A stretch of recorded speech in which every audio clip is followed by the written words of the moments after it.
This is episode number 487 with Charisse Cooke, Healing from Codependency. And I just saw Charisse go, what? 487?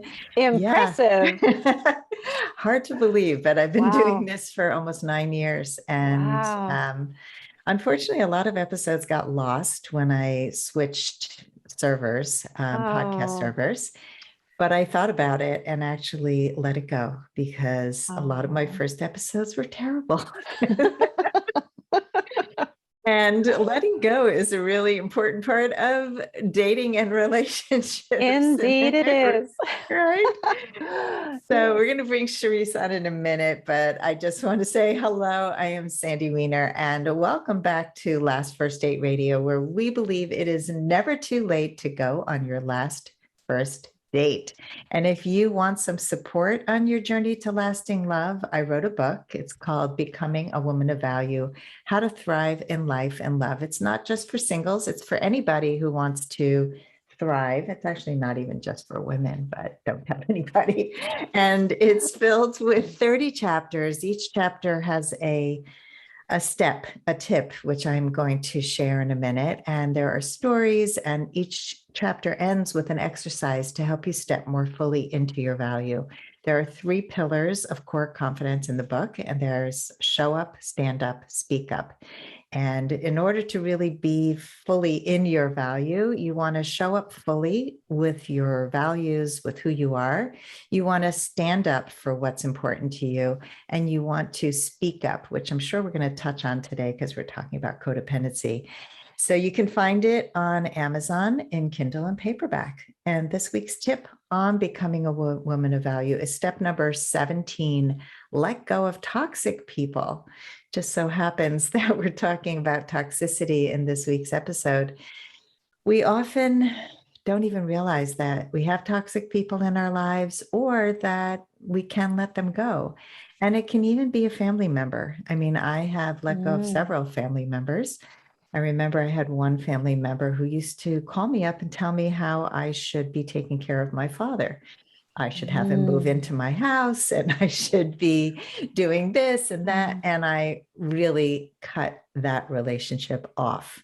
So if you have toxic people in your life, or people who are toxic to you, rather, I challenge you to really take a look and ask yourself, what is the value of keeping these people in your life? And what would happen if you let them go?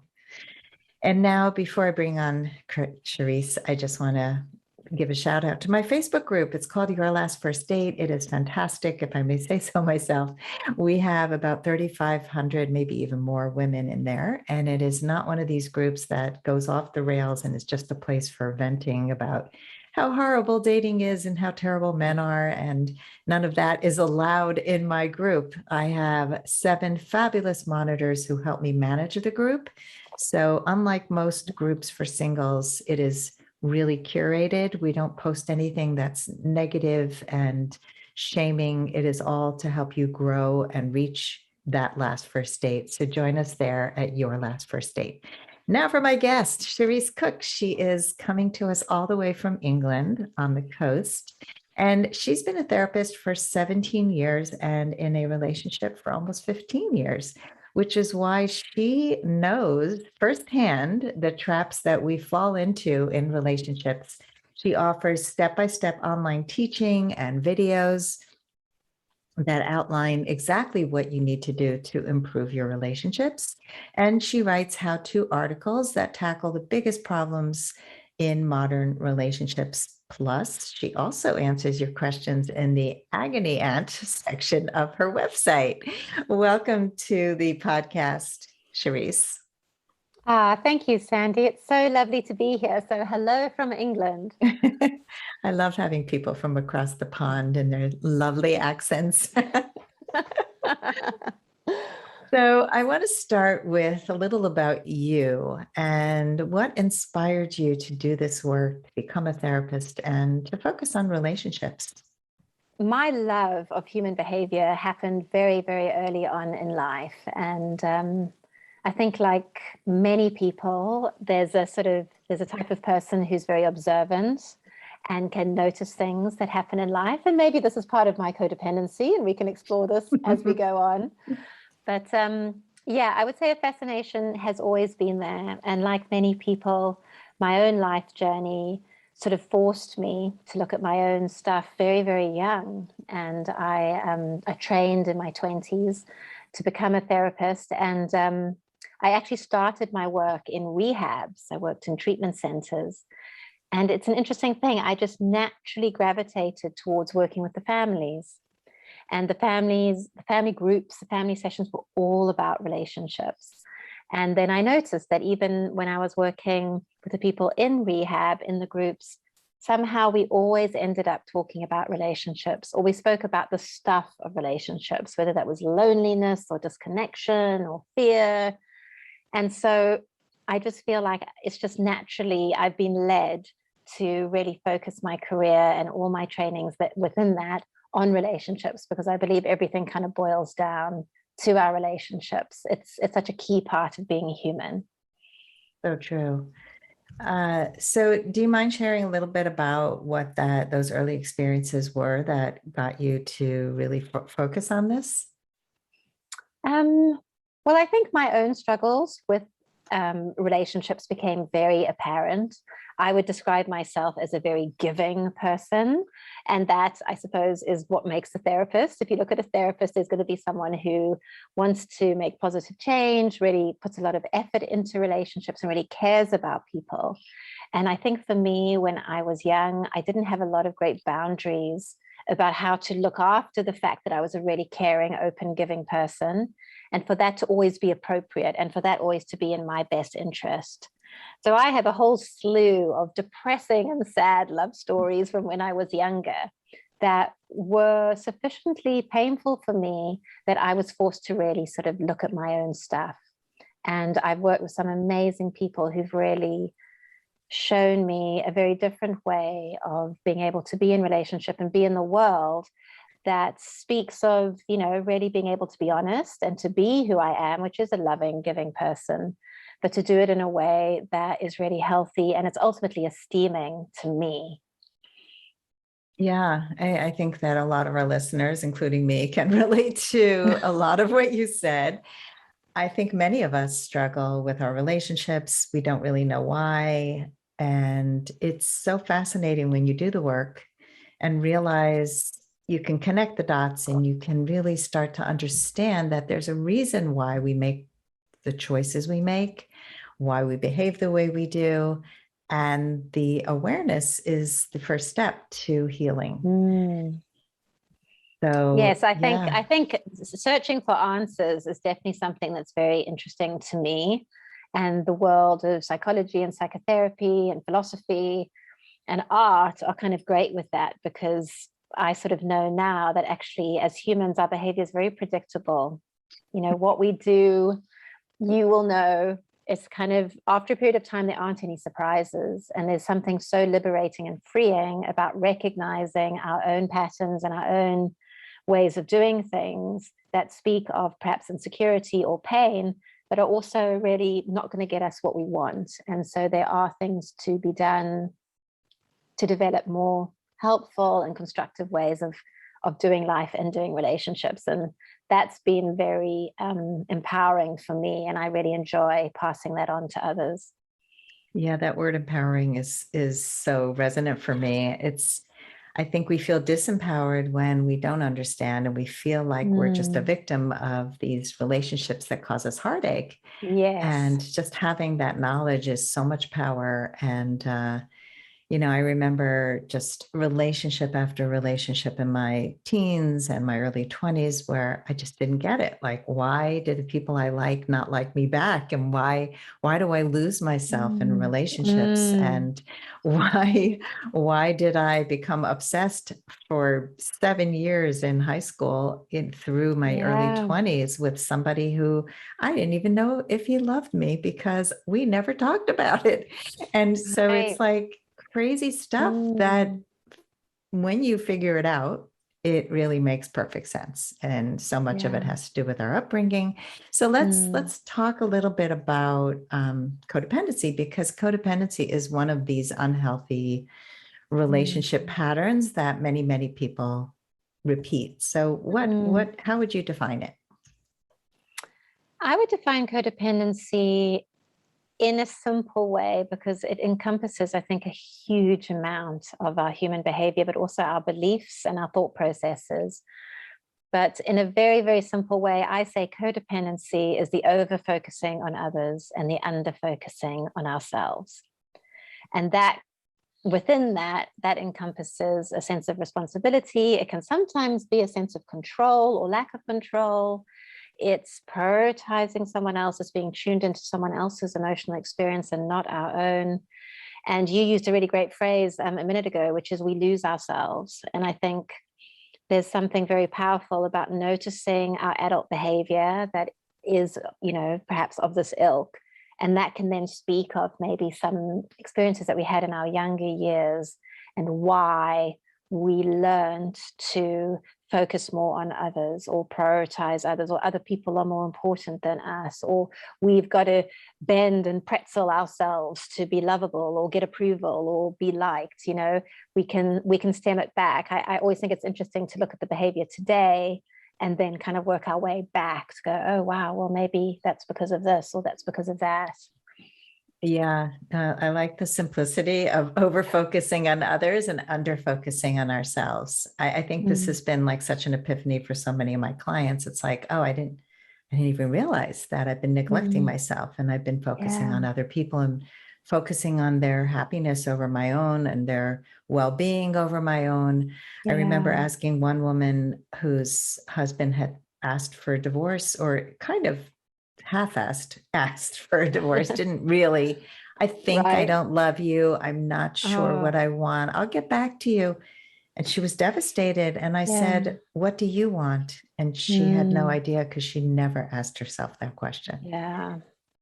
So let's yeah, go ahead. I'm sorry. I was just going to say, the phrase that came to mind there is needless and wantless.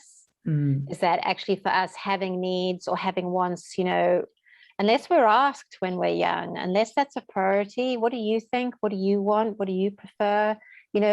For many of us, we weren't raised kind of to really have a voice and to be part of things. And for us to even begin to identify, oh, I like that, I need that, or I don't like the situation, something needs to change.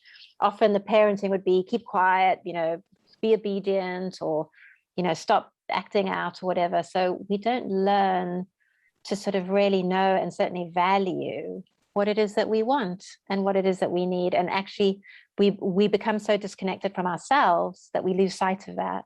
We don't even know. I will be working with a couple and I'll say, okay, so let's just be really clear. So what is it that you want right now? And sometimes people just look at me like, and I can see they just don't even know. They don't even know to ask, please, can you just hold my hand? Please, can you just give me a moment? I just need to take this in. We don't even know to ask what we want or what we need. It's so true. I think one of the, like with boundaries or speaking up, we can't do either one if we don't know what we're protecting, if we don't know what are those lines that people cannot cross, or what we want to keep safe. And unless we do the work, and I remember at the beginning of my coaching training, we were doing values exercises, and it was like so eye-opening to start to get an idea. These values matter to me, because most of us are raised to be chameleons. We adapt. We want to be liked. We want to be we want to be accepted, which it is important to be accepted. It's not important to be liked by everyone and to give up who you are in the process, right? Absolutely. Beautifully said. Yes. Yeah. So let's talk a little bit about the origins of codependency. You talked a little bit about how we were raised. And so what would that look like? I think in the olden days, there was always a focus on addiction when we spoke about codependency. I think we all appreciate now it can be shaped in many kind of family environments. And, like we've been saying, there's something about a loss of ourselves in the family dynamic. I think that often there is, I believe we can all play roles in our family. And often the role of being the caretaker or being the listener or being the understanding one, that is a sort of stereotypical kind of role in which codependent behaviors can develop. But I think there's also I think there's another side to codependency, which is a little bit less understood, which is it's quite a dominating side. It's quite a strong side. And I used to work with a great man, and he would talk about that there's a sort of, there's a submissive and there's a dominant kind of codependency. And the submissive codependency works on the premise of do as I say or I'll hurt me, meaning we're going to collapse or we're going to cry or it's going to be awful for us or we're going to feel really bad. And the dominant version of that is do as I say or I'll hurt you. I'm going to punish you. I'm going to give you the cold shoulder. I'm going to belittle you. I'm going to walk out or kind of whatever. So there's something interesting, I think, about survival. You know, I think when we're young, when love isn't forthcoming and it isn't always secure and there isn't the consistency, there isn't all this good stuff that we know that we need when we're little, it becomes a little bit more about survival, and we're going to do whatever it takes to survive. And that might mean completely sort of subverting what we want and being really passive and looking after others, which is a typical codependent thing. But I think there's also something about where we can be overly responsible and we become quite sort of strong characters and quite dominating characters, which is another part of codependency, because it's still about us needing to do something to be loved. We need to be a certain way, fulfill a certain need of other people, so we can then get the love or acceptance and care that we crave.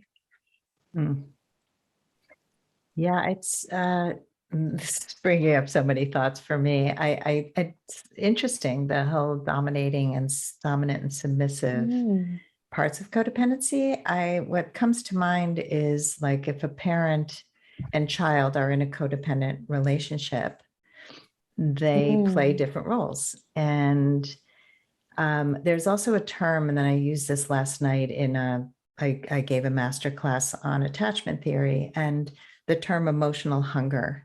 I love that term. A lot of parents, I think, who are emotionally hungry, who have not worked on their own stuff, they look to their children to fill a void.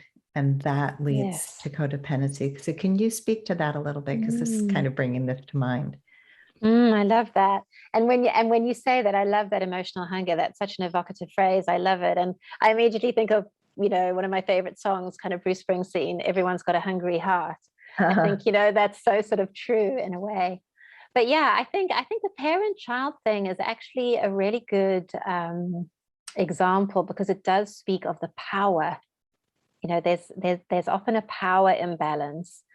And it goes backwards and forwards. And so sometimes the parent, you know, well, the parent does have a lot of power because they are the parent. But when we're in a codependent relationship, it can go back and forth. And so sometimes we can feel so frightened of our children and we give them so much power and they can sort of be on us a certain way. And so it's like this sort of both people. I think there's something very powerful about codependency, which is it is the sense of feeling like a bit of a victim. And sometimes we don't. So sometimes we can be having a lot of power, like in the parent example that you're giving. And so we have the power, and at the same time, we feel like the victim. And that's a very interesting place, because we're lacking awareness into ourselves there about what is my behavior doing. And, you know, when I'm working with couples, I'll often say, this is a codependent process that's happening. And they'll sometimes be shocked. And often the man is shocked. The man will say, I'm not codependent. You know, don't be ridiculous. And I'll say, well, you've blamed your partner for every single thing for the last half an hour. You are much more focused on your partner's issues, and you are not in any way understanding your own. You know, you're over focusing on the other person. And so I think any relationship where we feel powerless is perhaps a sign for us that there may be codependency happening. For the parent-child, I guess that you are going to feel that. But for more adult relationships, you can notice, I may feel powerless, but am I? And that's the interesting point to then start looking at some of the dynamics of what's really going on. Let's take a quick break to hear from our sponsors. This episode is brought to you by Amazon Music Unlimited. You can listen to over 70 million songs and thousands of playlists and stations. Plus, you can now stream your favorite podcasts like Last First Date Radio. You can listen to any song, anytime, anywhere, on any of your devices, your smartphone, your tablet, your PC or Mac, Fire TV, and any Alexa-enabled devices like the Amazon Echo. Get Amazon Music Unlimited for free for 30 days. Just head on over to getamazonmusic.com/lastfirstdate to learn more and claim this offer. People have these kinds of relationships all the time where one partner does not take responsibility at all. There's a lot of blame and shame, and a lot of marriages end because of that. Even in the dating world, you can hear in a first conversation with a potential partner, oh, my ex-wife was horrible. She did all these terrible things. I really love to know how a person speaks about their ex. And I had a guest on who said one of the greatest questions you can ask is, if your ex was here with us now, why would they say the relationship ended? Isn't that a good way to get that? come in through the back door, right? Yeah. And then she said, and then ask them if you agree. So it's two-part question. Why would they say? And I actually asked that once on a date, and the guy said, yeah, she would say I was a jerk, and she would be right. Thank you for sharing. What made you a jerk? Right. Yeah. And what are you now? Are you still that guy? Or what have you learned since then? And so we can really get clarity around, has this person done any work on themselves? Do they think they're part of it? And I remember being part of a group forum where people were talking about emotional abuse and how there's never, the person who's the victim of emotional abuse doesn't have any part in it. Like it happened to them. And when, again, that powerlessness, it can feel true. Like I didn't have a choice. And I believe, and I'd love to hear your opinion on this, that we just don't have the knowledge or the skills to know we're a choice, but we have chosen to stay. We have chosen that partner for a reason, often healing, often we're trying to fix an issue from our past. And that person reminds us of a toxic parent, somebody we've had issues with, and we subconsciously want to heal it. So it's not just this person is terrible. And a lot of people stay in these relationships with full knowledge that they have the ability to leave. It's almost like you're in jail, but you don't realize that it's just the bars are just in front of you, and you can leave whenever you want, right? So tell us, like, when people do feel powerless, where is their power? I mean, I love that observation, and that is so, so true. And for me, the powerlessness and the staying that you observe, and you and I probably see with so many people, is, for me, that really represents how young we are often when we are relating to people. And so some of the stuff, this all got imprinted in us when we were really little, when we didn't have a choice. We don't walk away from our family. We don't, I suppose some people run away, whatever, but, we, on the contrary, our survival depends on us staying. And that's when we're going to do these behaviors, whatever it takes. How do I appease them, make them okay, or, look after them, or whatever it takes. When we are little, we know we can't leave. We do not have the choice to leave. And I think that is part of the imprinting. That's part of when we're then adults. You will know, you've worked with people, I've worked with people. It doesn't occur to people that they could leave. It literally almost isn't an option available to them. And that, to me, is because they're in this very young place, relating from that very young place, where it isn't about them and their well-being and their dreams for a relationship. It's about surviving and making this person love them. sort of dealing with whatever's going on and putting a lot of effort into it, very effortful, very over functioning.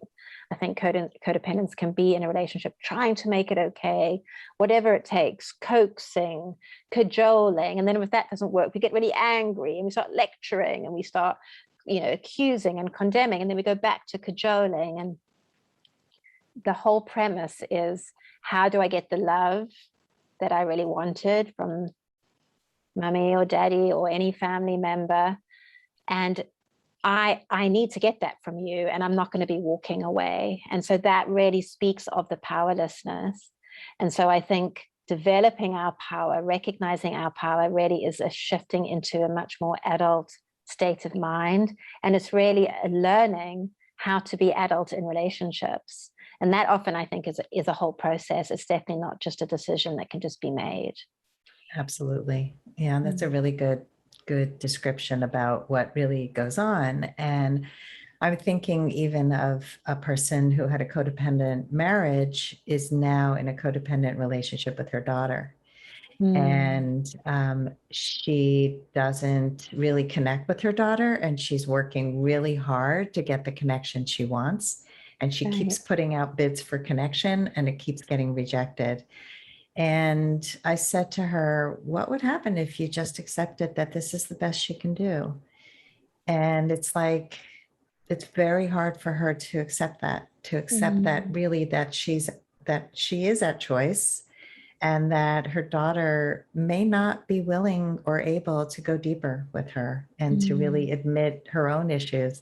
And so that this whole control thing comes up too. Yeah. Because when you're really working hard at making somebody love you, you're trying to control them. It's very subconscious, but you're trying to see, well, what can I do or say? I did this in my marriage. I tried 100 different ways of speaking to my husband so that he would resolve conflict with me, so that he would be more intimately close in the way that I needed, but he wasn't that person. And so year after year after year, and through all these struggles and through therapy that didn't work, it's like, I don't want to quit, because I was programmed from an early age that you work really hard at something and you just don't quit, because if you work hard enough, you'll get the love you need. And that's not true of people who can't give you that love. That's right. That's absolutely right. And I think, there really is the thing where we feel it's our job to make it okay. And my advice, for anyone feeling that awful it's often a sort of an anxiety and a compulsion all at once to be doing, fixing, making okay, paving the way, really wading in, we are the waders in, if there's something that needs to be solved, if there's a problem, we're going to be the volunteers, we're going to wade in. And what I will always say to anyone that's particularly wanting to work on this is that I always say, do less. And that often, I think, brings with it such discomfort, because there's such a, there's a payoff with all the doing and all the over-functioning and the fixing. It's kind of, we are under the illusion that we're doing something, and we're not actually doing anything. We're doing that, being on the proverbial rocking chair, not going anywhere. But what we're also doing, I think, sometimes is we're giving ourselves an activity to do to avoid the reality of the relationship. And so by doing less, we then can sort of sit back in our chair, if you like, not be perched on the edge of our chair. We sit back in our chair, and then we have to see, how open the person is to talking about things, or, how much they volunteer their time, or how respectful they are of us. And we get to genuinely see what is on offer. And I think that sort of acceptance, like you were saying so beautifully, that when you were with this woman, that acceptance is really hard for us, because often the fear is that we're going to accept something that is really frightening, which is, this person can't give me what I want, or this person isn't right for me, or, how relationships work isn't how I think it is. And so then what does that mean? And then I'm going to feel even more out of control and powerless. So there is often, I think, a real investment in codependent behavior and kind of go, do. because it's like an emotional set of worry beads. It gives us something to do, but ultimately it is actually also an avoidant process, I think.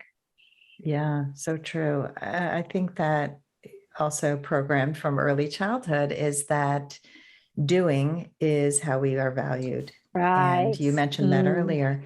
And I think that being feels like you're not doing enough. Like, how can I just be and be loved for just me?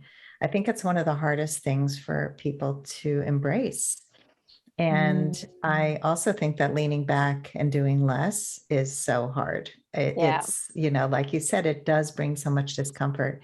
It's something I recommend is when somebody has an issue to bring it up and then wait, see what happens, because it's not our job to constantly fix. And I'll tell you, I was talking to you before about how my son moved out this week, and there was a part of me as his mother that I wanted to remind him of all the things he had to do. And, did you get this? And did you do that? And I know how much I can't stand it when my mother does that to me, because I need my agency and he needs his. And so I told him a few times, I said, there's a part of me that just wants to do it all for you and make your lists for you, but I trust that you can do this. And he really appreciated it. And he appreciated when I went shopping with him and I helped him to know what to buy, but I didn't buy it for him and I didn't do it for him. But it took a lot of effort to suppress my desire to be in control of everything. I totally relate, of course. I totally understand. And well done. It sounds like you did absolutely brilliantly. I mean, I'm a big fan of when we're really agitating to just be saying, just let me know if there's anything I can do. I'm so, desperate to sort of help you in any way, because there really is that difficulty in waiting to be asked. I think that's perhaps another, maybe a sort of a valid criticism of people who have codependent tendency, is that, we might do stuff for people without being asked. Where sort of maybe we'll give unsolicited advice, we'll tell people what to do, or we'll just do something because, someone's got to do it. And, if it's going to be done properly, we'll just do it ourselves. And kind of, we're those kind of people, and we can actually get ourselves into a bit of a pickle, because it can put people's noses out of joints and it can rub people up the wrong way when we are giving and they've not asked for it. And then we often also get resentful when we've done something perhaps unsolicited and people aren't grateful enough. Or, no one appreciates. And after all I've done for you, we're in that territory. And then we're hop, skip, and a jump away from martyr territory. And so there are a lot of dangers, I think, to be aware of. So true. I mean, I grew up in that environment of the martyrs and the, the victim martyr. And my mother she says, I come from a long line of martyrs. And I said, yeah, so do I, Mom. Yeah. And it's actually possible to break this chain. Yeah. And she's constantly telling everybody what to do. And so I've learned to tell her, I appreciate that you're trying to help. Yeah. And this is not working for me. Can I tell you what would work better? And I remember even back when I was in coaching training and I was starting my certification and I was giving my first workshop and I was really nervous. And she said, don't be nervous. And I said, you're telling me not to feel something. And I actually want to feel what I feel. Can I tell you what would work better for me? And so I'm learning to do that more. And I think that was a big step out of codependency for me, because I would just get resentful in the past. And I said, what I would love to hear is, I believe in you. You got this, rather than stop feeling anything because it makes me uncomfortable. That's so beautiful. That's such a beautiful teaching. Yeah, I think it's great being able to teach people when we perhaps are a bit more aware of our needs. We're not needless and wantless. We don't just go along and don't need anything. Don't worry about us. Actually, It would be nice. I would love you to say, you've got this, I believe in you. Wow, that would be so powerful for me. And, someone may be receptive and may not be, but we can get better at asking and making requests. I think there's something else, with us, because we're so good at reading people and intuiting what everyone needs. We expect the same back and then get extremely upset when we don't. So that Right. thing of actually asking for what we want and making requests that aren't loaded or through gritted teeth or, when we're absolutely full of resentment, it's kind of, and I think, with all the holidays coming up now, and whenever there are, I think, opportunities, shall we say, to miss each other and, disappoint each other even, I encourage my clients to sort of preempt it. So whether it's a wedding or a holiday celebration or a birthday, it's like, the people in your life who maybe are the busybodies, the codependents, and they want to get in and sort of take over. And I say, give them something to do. Take charge of it, actually, because they're going to do something. So you know what, if you go to them and say, oh, you are so great with flowers, would it be so amazing if you could just do all the flowers and do these 2 arrangements? Or, oh, I always do the wrapping so badly, could you wrap these gifts for me or whatever? And suddenly you're giving someone who really does want to give, but you're giving them an out and a place where they can put all of that sort of energy that probably has a lot of love in it, something that you can actually appreciate. And then we can feel again a bit more empowered about what's going on, rather than just sort of waiting and then inevitably people behaving the way they're going to behave, and then us feeling upset, and then we're in a little bit of the same kind of pattern again.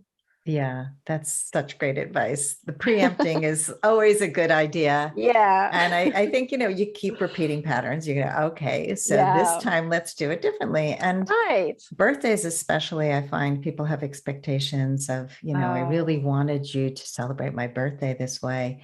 And I remember I have some children who would always get upset during birthday season, because it was just so disappointing. I really wanted something that I didn't get. And I learned during my marriage, actually, I remember my husband getting me terrible presents and not celebrating in a way that really meant anything. And I tried to guide him, but he didn't take feedback well. So I started planning my own birthdays. And when I turned 40, I had a sleepover party. I had a newborn, a pretty young baby that I was still nursing. So she stayed home, and I sent my husband out with the other kids. And I said, you sleeping out, that's your job, keep the people out until tomorrow.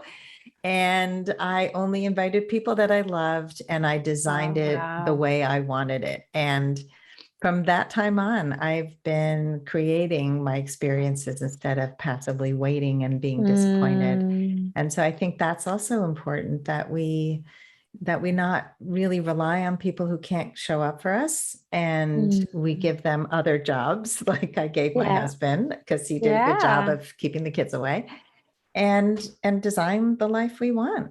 Yeah.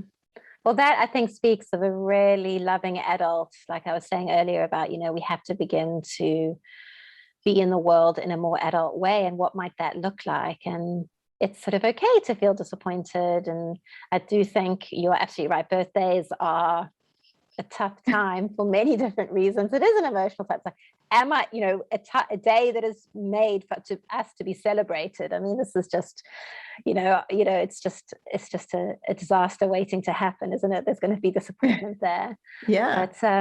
But yeah, being able to really take ownership of that, I think it's sort of painful in a way, because it does mean almost letting go of some wishful thinking or magical thinking, and kind of the fantasy maybe of, oh, one day someone's going to do this. And it is, I think that's sad. And that is often what maturing into an adult is. It is about letting go of these ideas of, what we imagine life to be, but we can make it like that for ourselves. But I often suggest, absolutely, again, to preempt disappointment. If you want a really beautiful piece of jewelry for your birthday, tell your partner that. And even go and find 5 pieces of jewelry you would love, send them the links and do it. It's kind of, it isn't about, it is the thought that counts and it is the effort and everything, but to show someone, I would appreciate it if your effort went here. This is what matters to me. That can feel unromantic and that can feel forced. But I also think there's also something very powerful and important about us saying, hey, I love this. I'd love it if you got me this, or hey, I'd love to do this, or whatever, and sort of allowing our needs to be met in a way that's really direct and unapologetic. This is what I want. I love that. Mind reading doesn't work. I don't know if people realize that, but and Amazon has wish lists. So you can have people make a wish list. We've done that for birthdays where you get to pick, I like all these things and now I get to pick one of them and give you what you want rather than what you may not want. And, when I moved into my new home after my divorce, I registered. I had never done that in my life. I didn't even do it for my wedding. Wow. And I said, I need a lot of things and people have no idea what to get me. And I am going to be bold enough to say, here's what I need. And I got my pots and my pans and the chairs that I wanted. And I got a barbecue grill. I got everything that I wanted and needed. Right. So it was fantastic. That is fantastic. I salute you doing that. That is exactly what it's all about. That's it. That is it. So let's talk about healing from codependency. And we've talked a little bit about it, but if there are some steps people can start with, I know it's not a, here, one and done, but where can people begin to heal? I think because fundamentally, I'm suggesting that it's this over-focusing on others. I think there is something about really taking the energy, and that's mental energy, that's emotional energy, and it'll be physical energy, taking the energy that we put into thinking about others, worrying about them, doing things for them, micromanaging them, whatever it is that we might be doing, and really redirecting that back into our own lives. That, I think, really gives us the right perspective that we need. It's like when we're so over-focused on someone else, we have in fact lost perspective. We are now in a bit of a codependent haze. And by bringing the focus back to ourselves, it isn't in a selfish way or self-centered way. It's in a healthy way where we take responsibility for ourselves. There's a really great phrase in codependency recovery, actually, which is keep your own side of the street clean. And so, we say, focus on your side of the street. The other side of the street, it's not your responsibility. If, they might leave their trash out, they might kind of park wonky or whatever, but that's their business. So how's your side of the street? Is everything great here? It looks like, hold on, it looks like there's some repairs that need to take place here yourself. And we can be reminded humbly that, we are fallible and perfect human beings, and we've got our own work to do and our own creative pursuits to put time and effort into, and our own hobbies and life and friendships and everything else. Because I think that's perhaps another thing that can happen, which is our lives can become very small when we are so almost tunnel vision with another person. And even if we are seeing our friends or doing other things, we're like talking about the other person incessantly and, moaning or complaining or questioning. And it's it is almost like a bit of an obsession. And so breaking that and being like, hold on, this may well be a problematic part of my life, but there's more to my life. I've got a big life. I've got friends and I've got hobbies and I've got things I'm doing, and I'm doing this with my career, thank you very much. And so I need to focus on that. And that then I think can really calm the nervous system, which feels very anxious when we're focusing on someone that ultimately we have no control over. So we're always like, oh my goodness, what am I going to do? Sort of really getting back to ourselves and remembering, that old thing, the only thing we can control is ourselves. And so what are we going to do about ourselves if we are feeling a bit sad or lonely or depressed? Okay, maybe in this relationship, I can't, figure this out now, but I can try to do this for myself. Let me go to my friend who I know loves and adores me. Let me do this thing that's really enriching and nourishing.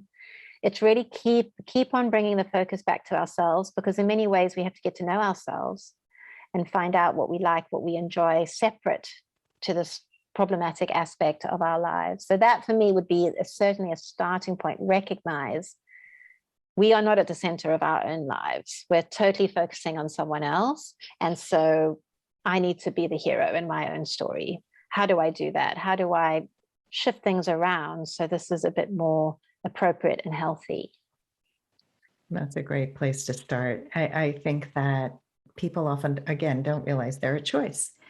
And Right. and I've seen people who think that worry is not a Right. choice. Yeah. And I had this conversation with a client recently who was very worried about a parent, and it takes up a lot of her brain space.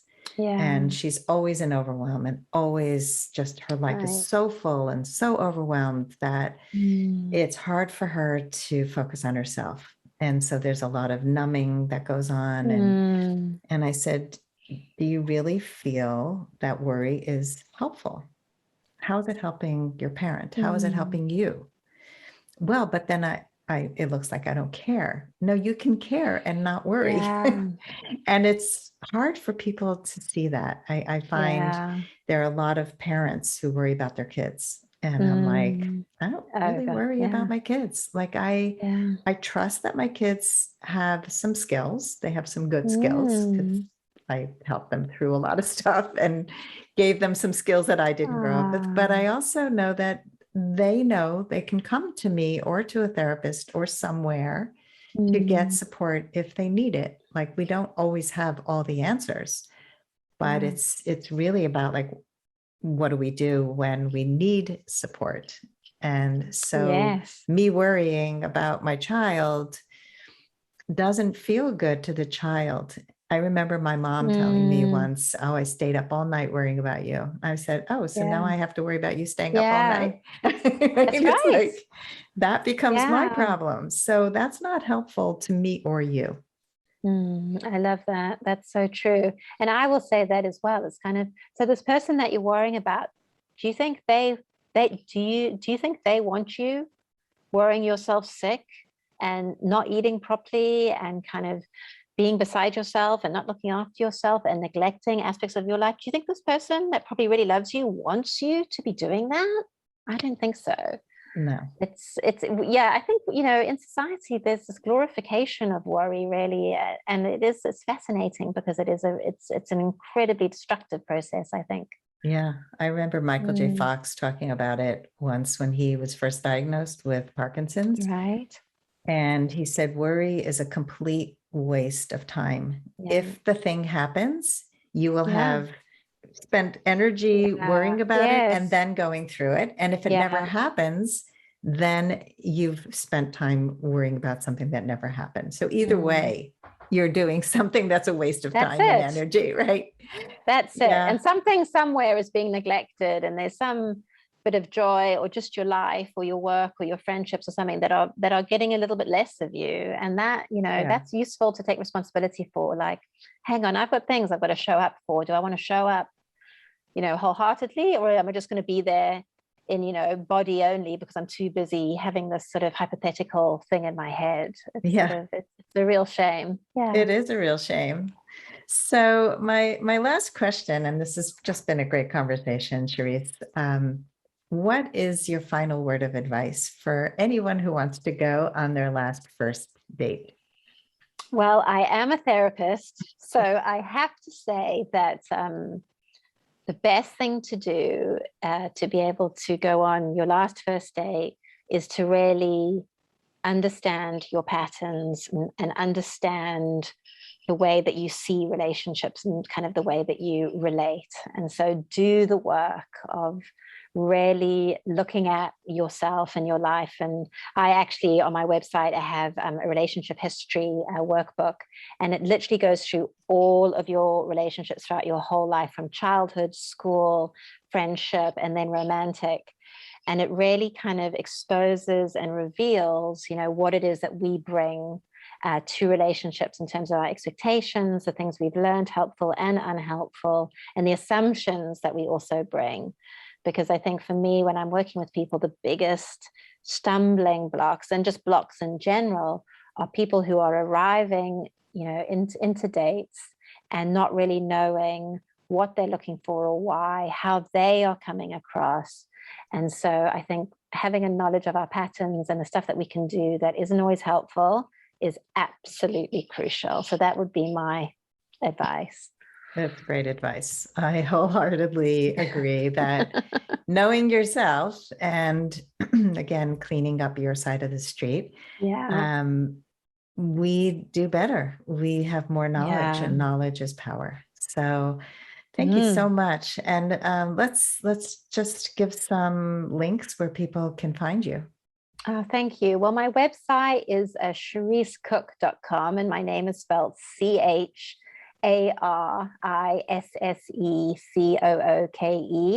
And I also have a fantastic Instagram account where I do a lot of support, and it's a great community. And that is on Instagram at the Charisse Cooke. So those are the places that you can find me in my work. Great. Okay. And that will all be in the show notes.